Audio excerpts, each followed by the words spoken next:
I lived in Germany during the Nazi Holocaust. I considered myself a Christian. We heard stories of what was happening to the Jews, but we tried to distance ourselves from all of that because what could anyone really do to stop it? A railroad track ran behind our small church, and on each Sunday morning, we could hear the whistle in the distance and the wheels coming over the tracks. We became disturbed when we heard the cries coming from the train. As it passed by, we realized that it was carrying Jews like cattle in those cars. And week after week, the whistle would blow, and we dreaded to hear that sound because we knew that it would soon be followed by the cries of Jews en route to a death camp, and their screams tormented us. We also knew what time during the church service the train was coming, so we would hear the whistleblower letting us know that it was drawing closer, and we would begin singing hymns. And by the time the train came past our church, we were singing at the top of our voices. If we heard the screams, we sang more loudly, and soon we heard them no more. That was a long time ago, and many years have passed, and no one talks about it anymore. But I still hear that train whistle in my sleep. God, forgive me. Forgive all of us. We called ourselves Christians, yet did nothing. Most of us hear a story like that, and we are horrified. We can't imagine singing louder as the trains go by. We imagine ourselves taking a stand, making a difference. None of us want to be complacent when there are lives in danger. It's easier to talk about the danger of the Holocaust than the danger of our world. We all see the mess of our world, right? It's like a recipe for destruction. You start with anxiety being at an all-time high. Then you add to that the stress and strain many feel around personal finances.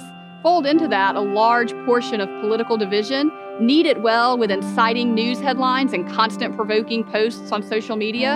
And what that produces is what we are all getting. And none of us like it. We all want to do something, but what? The problems seem too big for us to solve, and we're afraid of making things worse. So we often do nothing. And before we know it, we try to distract ourselves with entertainment or busyness or some way to numb ourselves into ignoring the problem. But it doesn't have to be this way. There is a way forward through Jesus, and he is calling his followers to move from complacency to a commitment to share his way of life with everyone.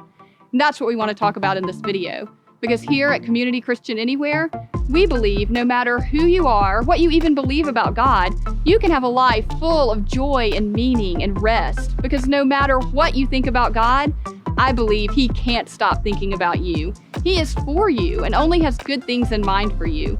And we want to help you find all that God has in store for you by learning together what it means to love everyone always. And the love of God is not complacent about the problems in our world, but is committed to working for our good. And this can be true of you too. So let's learn together. Hi, my name is Kelly, and welcome to Community Christian Anywhere.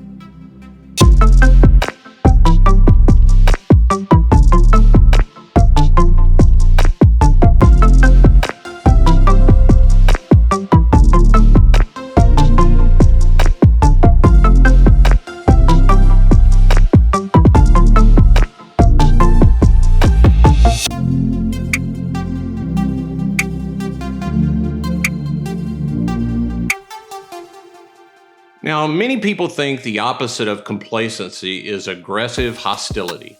I mean, if you aren't cursing those who are against you, if you're not raging against those who disagree with you, then that somehow makes you complacent. But the problem with that for followers of Jesus is our example, Jesus. He was always under pressure. People were always trying to get him to take sides. They were always trying to pressure him to change the world through some kind of political power, position to change the world by force. I mean, that's how you did it. And Jesus just refused to take part in their political plans. Now, that's not to say Jesus didn't speak about their politics. He did. He talks a lot about the kingdom that he was bringing, but it was a whole new kingdom. And he rejected the power and the position that tends to go along with politics. And the disciples, they struggled with this. They're frustrated by it. I think in part, this is one of the reasons why Judas betrayed Jesus. Like, we think Judas betrayed Jesus for money. He was just greedy and he wanted the 30 pieces of silver. But I think it was more than that. Because 4 days before the betrayal, Jesus is riding into town and the crowd's proclaiming him to be king. And I think the disciples, it's the moment they've been waiting on. It's the moment for him to take the political power and position. The disciples knew what Jesus could do. They knew he had the power, and this was the opportunity, and Jesus refuses. And so, Judas betrays.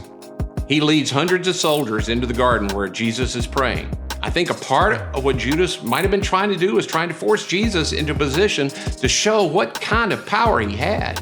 I mean, surround him with hundreds of soldiers and stand back. Let's see what he'll do. The soldiers come. John 18 says they ask, "Which one of you is Jesus?" And Jesus says, "I am he." And the moment he says it, they all fall to the ground. The moment he says, "I'm he," all the soldiers fall to the ground. And now the disciples are like, "Okay, here we go." Peter pulls out a sword and he takes off the ear of one of the Roman soldiers. And what does Jesus do? He heals the soldier and he says, "Hey, Peter, we don't do it that way. Don't you realize that if I wanted to do that, I could ask my Father for thousands of angels to protect us and he'd send them instantly? Did you think it was a question of power? That's not the kingdom I came to bring." He didn't come to bring a kingdom of hostility. He came to bring a different kind of kingdom. Now, was that because Jesus was complacent in this world? No, it's not because he was complacent. He just came to bring a different kind of kingdom. In the kingdom that Jesus came to bring, you consider others better than yourself. In the kingdom that Jesus came to bring, someone strikes you on one cheek, you turn the other cheek as well. That sounds cowardly. Okay, give that a shot. See if it doesn't take a lot of courage to trust God instead of fighting back. In the kingdom that he came to bring, you bless those who curse you, and you don't curse those who curse you, and you love your enemies. Now, maybe you don't know this, so I'll just say it plainly. The way forward for us is to be committed to that kingdom. If you're a follower of Jesus, this is the kingdom that you're called to advance. If you're a follower of Jesus, you can speak up about your political beliefs. You can speak up about your opinions and ideologies that you disagree with. You can take a stand and you can make your case. But let's be clear, the moment you stop loving your enemies, which means you enter in for their good and you work for their good, the moment you stop loving them that way, the moment you start to curse those who disagree with you, the moment that happens, you need to sit down and shut your mouth. Ask God to forgive you. That's not the kingdom that Jesus came to bring. That's not the kingdom he came to advance. And it will not be the way forward. So we want to do something. We don't want to be complacent. We want to move forward in the power and spirit of Jesus. Don't confuse humility and love with complacency. Jesus, he's not complacent. In the same way, don't confuse hostility and rage with commitment. We want to move forward. We want to see the full force of the church released to love people one life at a time. This was and has been the way that Jesus is changing the world. This was a consistent pattern of the church that Jesus launched that changed the world. And what I want us to do is, I just want us to look at a couple examples of this from the account of the church found in the book of the Bible called Acts. Let's start with the story of a couple who started out committed and then they became complacent, and their complacency has a way to leading to compromise. So let me set the scene for this couple by starting a little bit earlier in the description of the church. It says, all the believers were of one heart and mind, and no one claimed that any of their possessions were their own. Now, that's being united. They shared everything they had. And with great power, the apostles continued to testify to the resurrection of the Lord Jesus, and God's grace was so powerfully at work in them that there were no needy people among them. So, one of the ways you see the power of God at work in this church is taking care of the people who are in need. It's one of the evidences that God is at work in the church. Here's one of the ways that happened.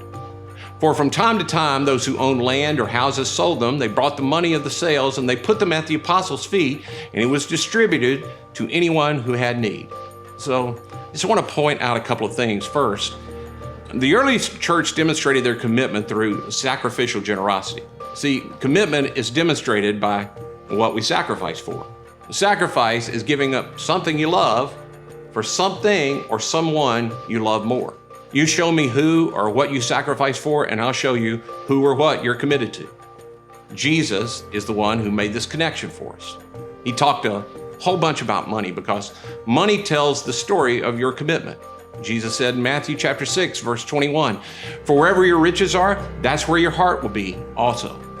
What you sacrifice for, it reveals the level, the depth of your commitment. And so the early church, they modeled their commitment through sacrificial generosity.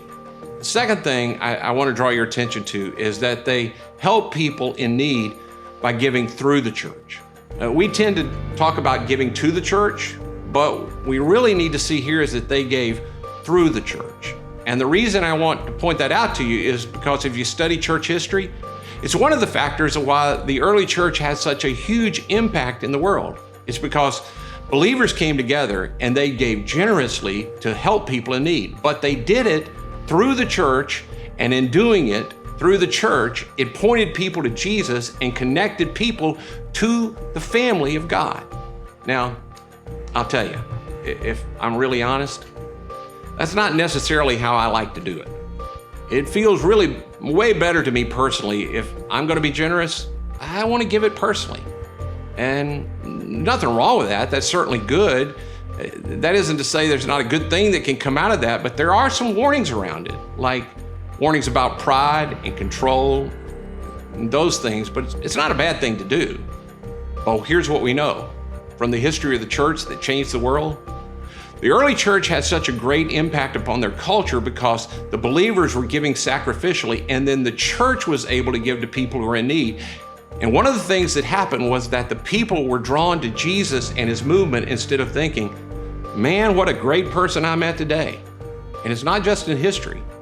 One of the things that we've done here at Community Christian is that when we partner with organizations around the world to help people in need, we give to groups that do their work through the local church in those countries so the church can become the hero in those countries and not the organization from the U.S. Because we want to connect them to Jesus and his people. And that's where this couple's story begins.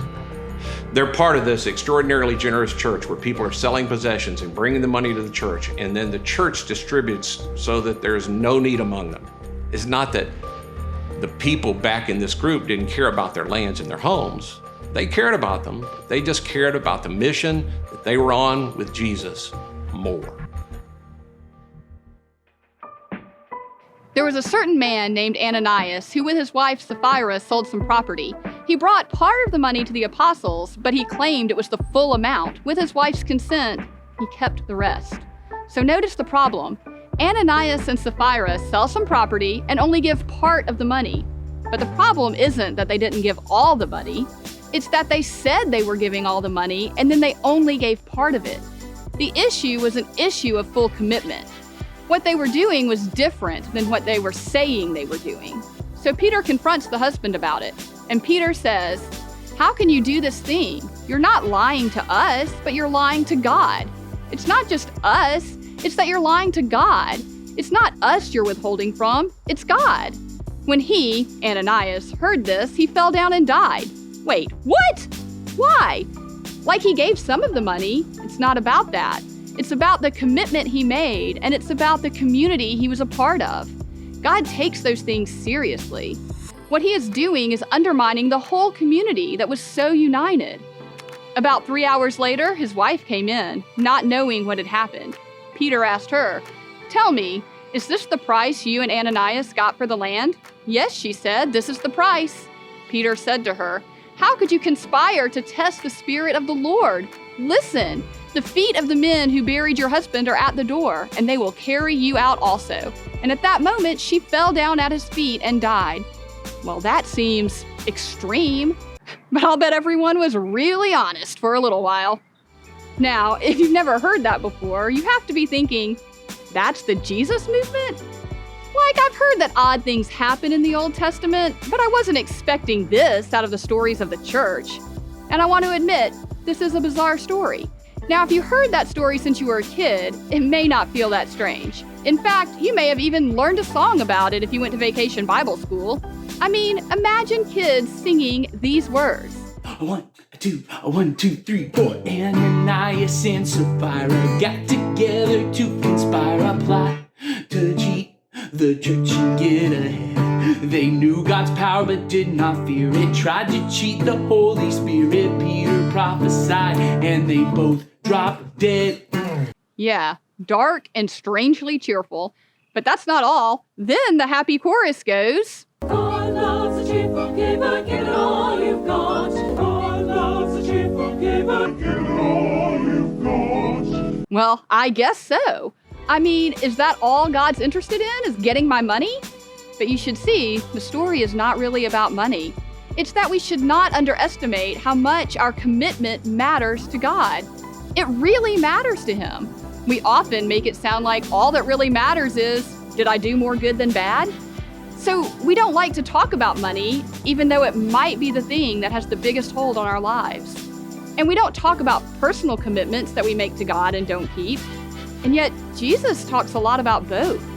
Jesus talks about how we use money a lot because He seems to think that our use of money tells the story of our commitments. Money has a way of testifying to what we are committed to. Jesus' brother James, in the letter he writes in the Bible, says to people who are rich, your problem is your selfishness. He says, your wealth has rotted and moths have eaten your clothes. Your gold and silver are corroded. Their corrosion will testify against you and eat your flesh like fire.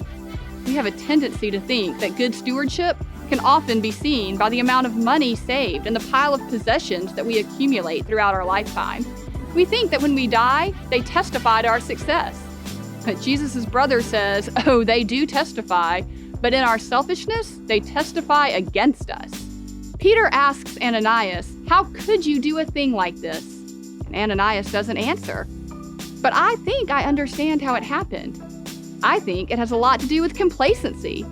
I think Ananias is just complacent. When he first thought about doing something like this, he probably thought, what am I thinking? That's a terrible idea. I committed to give the full amount. I'm going to give the full amount. But then he started to think about different ways they could use the money if he kept some of it for themselves, which would also have been fine to do, but they didn't want to lose face with the rest of the community of the church. So what if we just give part of it, but we let them think it's all of it? It's complacency. Complacent with the truth.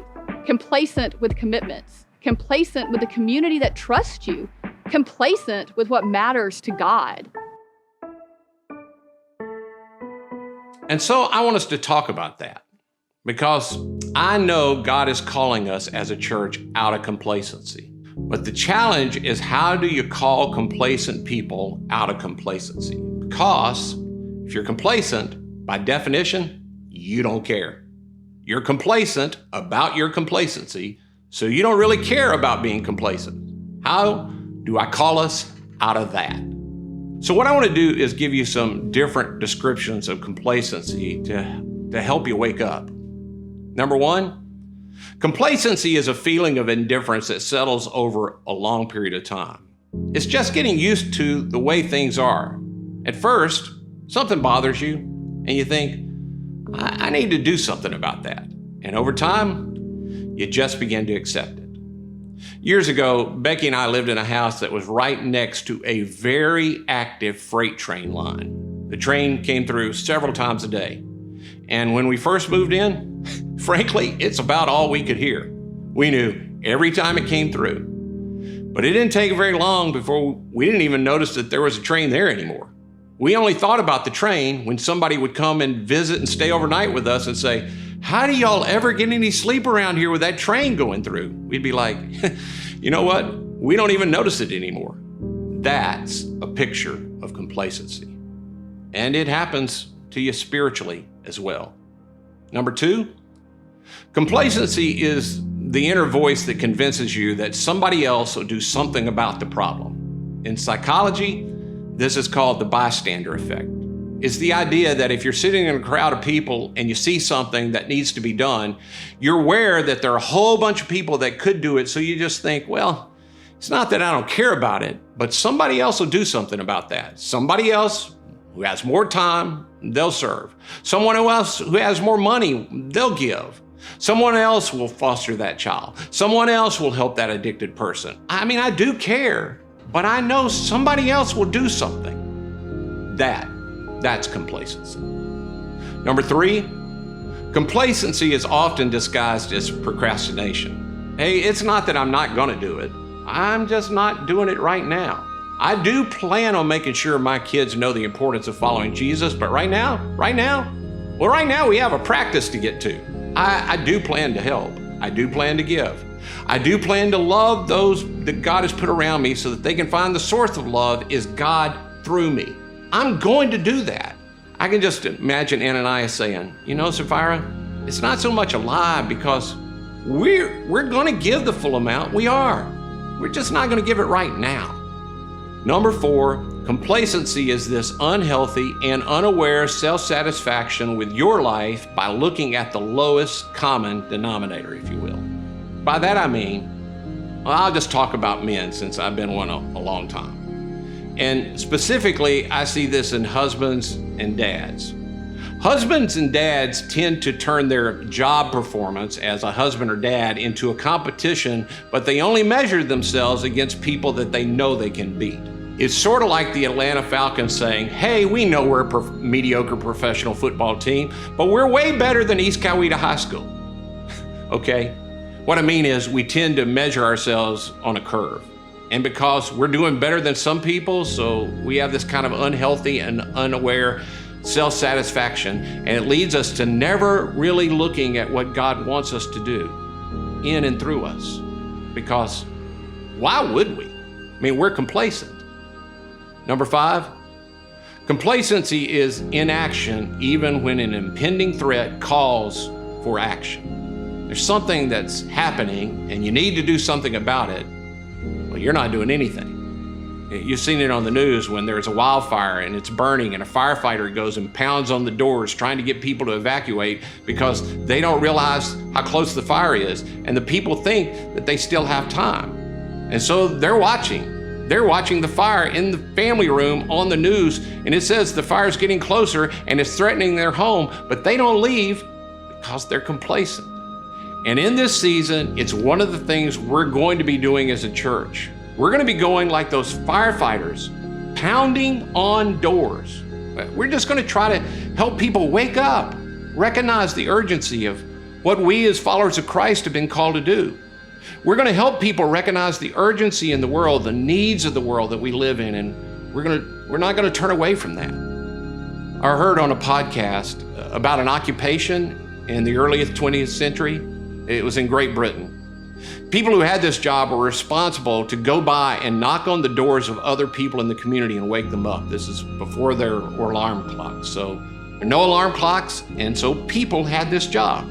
It's the first part of the Industrial Revolution, and they're in mill villages, and this was their job. And the job title, and I know we're in the 21st century, and this is a really unfortunate title, but they were called the knocker-uppers.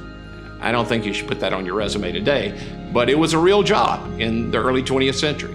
These people stayed up and they stayed aware because people relied on them to come and knock on the door and make sure they were up and they were ready to go to work.